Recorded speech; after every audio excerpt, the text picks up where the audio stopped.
In this video, I'm going to show you how you can remove completely the password you set on your Windows 10 or Windows 11 computer. My name is Isaac and this is a minute with AI. So let's get into it.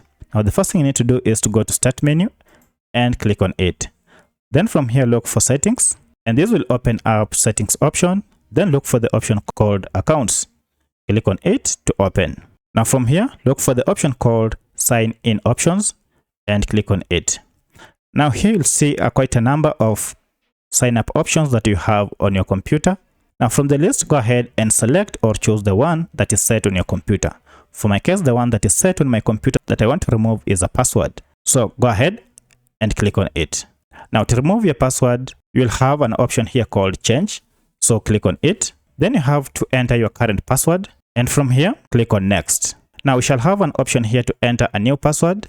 But for our case, we don't want to enter a new password. All we need to do is to remove the password completely. So for that, just leave this blank and then click on Next and then Finish.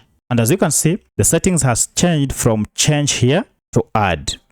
So it is Add because we don't have any password set on our computer. So that's how you remove a password on your Windows 10 or your Windows 11 computer completely. If this video is helpful to you, kindly hit the like button and subscribe to this channel to support me. Thank you for watching and let's meet in the next video.